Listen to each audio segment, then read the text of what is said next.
Could you, the average Joe, survive in the kingdom of Hyrule? Let's say hypothetically you were suddenly teleported to Wind Waker's version of Hyrule. Where would you go?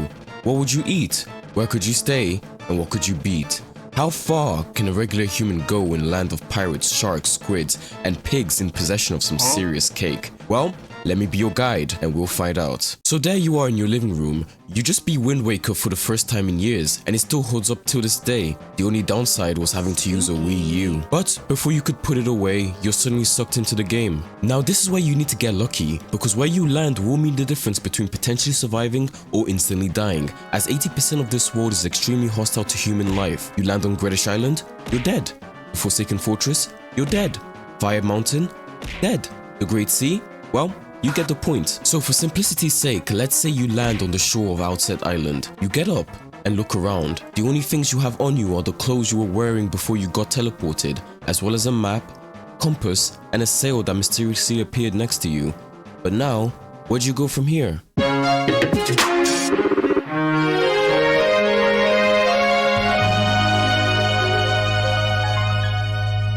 Outset Island is a peaceful place inhabited by kind people. That being said, it is important that you make a good first impression, since whether or not you're allowed to stay is completely up to them. So I would recommend you be polite. Considering the fact that the island is relatively small and that only a few people live here means that you're going to stick out like a sore thumb, since no one on this island knows you and you're dressed weirdly to them. You being a complete stranger means that they will most likely question you on your identity and where you come from. Now, this is where you need to come up with a backstory, because you obviously can't tell them that you come from another world. I would recommend telling them that you come from a faraway land and that your boat was destroyed in a storm, which made you get washed up here. After hearing your backstory, the people of Outset Island will probably take pity upon you and let you stay until you figured out your next move. So you would probably end up living with the grandma of the island, since both of her grandchildren are not around, meaning that she has some free space. Oh yeah, I forgot to mention this, but you land on Outset Island a day or two after Link leaves to rescue his sister from Ganon. So no, you're not replacing Link in the game. After settling down into your new home, your main priority will be to gain the trust of the locals. They may have let you stay, but that doesn't mean they trust you, and you're going to need their help and knowledge if you want to survive here. You can do this by helping out the community, like doing chores, helping to fix the broken bridge, and looking after the kids.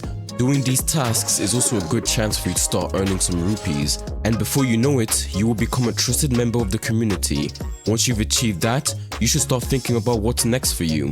If your goal is to simply survive here, then you never need to leave, as Outset Island has everything you need right here. You could continue living with the villagers and eventually construct your own house and make a permanent stay. However, if you want to thrive here, you're going to need to set sail to different parts of Hyrule. But before you can do that, you need to prepare. First things first, in order for you to traverse the world of Wind Waker, you're going to need a boat, as 95% of the world consists of water, much like another game we know. So, unless you think your breaststrokes are better than Michael Phelps, I suggest you build one. Luckily for you, you already have a major component, that being the sail that washed up next to you when you first arrived on this island. So you only have to focus on acquiring a body for your boat, and you have a few options. One of them are the boats that can be found on the shore of the island, which you can repurpose for your ship. However, if the people of Outset Island aren't willing to part with those boats, you could try building one from scratch. Hold up, I know what you're thinking. Oni, I can barely put together a table from IKEA. How am I supposed to make a small boat, and where am I supposed to get the materials from? Well, my friend, I've got potential solutions for both. In regards to knowledge of boat making, I would recommend talking to Sturgeon, one of the elders of the island, who is very knowledgeable on most things. I mean, look at the size of that cranium. There's no way he doesn't have some knowledge about boat construction, and I'm sure he would be more than happy to guide you if you just asked him. He would never give up an opportunity to flex his knowledge. Now, as for material, you can acquire the wood needed for the boat at the small forest found at the highest point of Outset Island. Cutting down a few of the trees should be enough. With the guidance of Sturgeon and the help of a few others, you should have a seaworthy vessel in no time. Now only leaves food and training. The seas of Wind Waker are vast, and there's no point in having a boat if you starve before you reach any of your destinations. So spend some time gathering some food, water, and any other supplies you think you might need, a lot of which can be obtained by Beetle whenever he comes by the island. But if his prices are too high, always remember there's free protein all over the island. Finally comes training. The world of Wind Waker is a dangerous place. You need to learn how to defend yourself unless you want to get jumped by a bunch of bacon. Luckily for you, there is a weapon master on the island called Orca, and just like his namesake, he is an absolute beast and the complete antithesis to his brother. Whereas Sturgeon focuses only on brain, Orca focuses only on brawn, which is great for you as he can quickly whip you into shape and teach you how to parry and slash your enemies with a sword and shield. Don't forget to slash the subscribe button while you're at it. Spend a few more days preparing, getting used to sailing and acquiring as many skills as you can from the village. Once you feel that you're ready, say goodbye and set sail. I hope you prepared well because you're about to enter the Great Sea.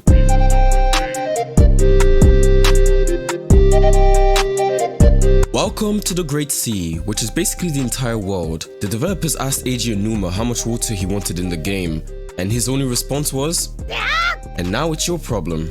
Scattered across the Great Sea are islands much like the one you just left, some small, some big, but the main question is, which one should you head to?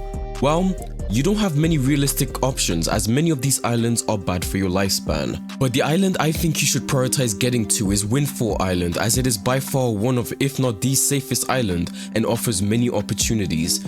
However, standing in your way are a few days worth of sea and danger, as the Great Sea is home to many dangers such as pirates, sharks, and Splatoon rejects. You must avoid all of these obstacles at all costs, as they all share one singular goal: to sink your ship. So use your map and compass to navigate as safely as possible, avoid unnecessary dangers, investigate any small islands you come across that seem safe to you, and pray you don't get spotted by anything you can't outsail. If you start to run out of food and resources, make sure to find Beetle. He is never too far away, and in a few days' time, you should arrive at Windfall Island.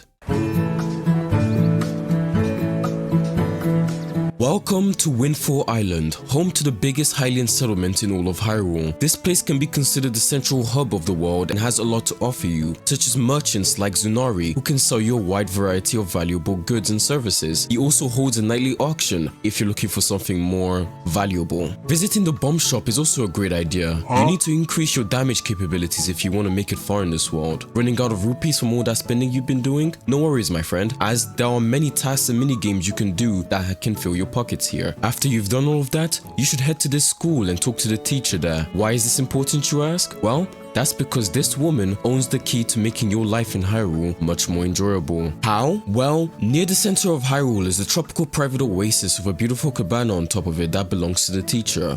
One that could potentially belong to you if you play your cards right. However, you need to obtain the cabana deed from her first, as if you go to the oasis without it, you'll receive a very rude welcome. And she won't part with the deed unless you give her 21 joy pendants, which can be obtained from bokoblins by either defeating them or stealing from them with a grappling hook. Sounds dangerous, right? But I believe the risk matches the reward, and luckily for you, the first one can be obtained from the kids outside. So just win a game of hide and seek with the kids, and the first piece is all yours. Now that you have a goal, you need to start working towards it. First things first, I would recommend you acquire a grappling hook, as stealing joy pendants from bokoblins is a much safer option than fighting them head on. It can also serve as a way to get past obstacles and fish forgotten treasures from the sea. But now the question is, how will you obtain one? Well, you could try to commission one of the merchants here at Windfall Island to make you one. However, if no one can make it, then it's time to hop back onto your boat because you're heading to Roost Island.